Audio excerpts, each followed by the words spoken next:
Happy and blessed day, dear friends. Today is Saturday, October 18, 2025. The verse of the liturgy that has struck me is taken from the second letter to Timothy 4:10.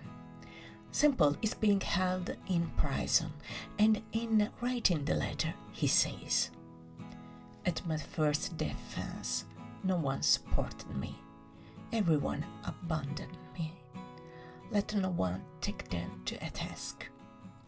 But the Lord stood by me and gave me strength, so that I might fully proclaim the gospel, and all the Gentiles might hear it." To call oneself a servant, or to be called a servant of God, simply means to place oneself at God's service. We do this every day for everyone as a duty to our employer. But being servants in God is that act of love that implies an act of loving respect toward Him who gave us life, and doing so makes us similar to Him.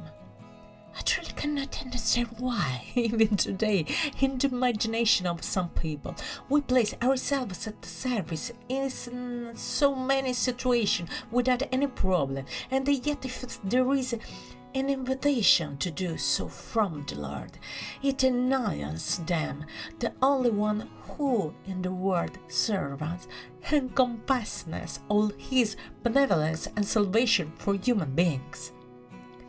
Being servants of God is that attitude pervaded by the God, fear of God, that opens the door to unconditional trust in His divine goodness.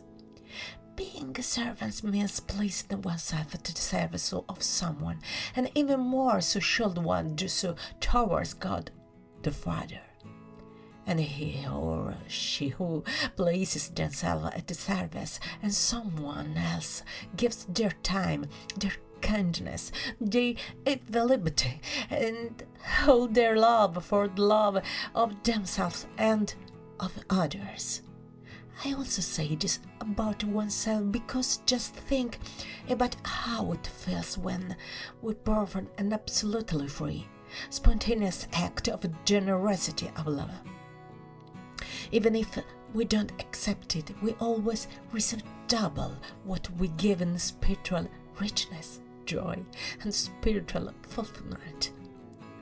And it's all permitted and thanks to God's love, which is regenerated and grows by entering into a relationship with you when you listen to it and let it act in your life, you, others, and one another. Servanthood is the beauty of the God, fearing person who embodies the perfection of a concept that is very simple in its essence.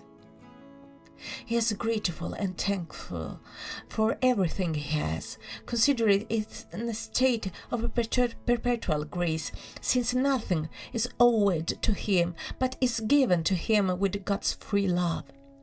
He acts with the utmost respect toward every person and thing he encourages, because he does so first toward God.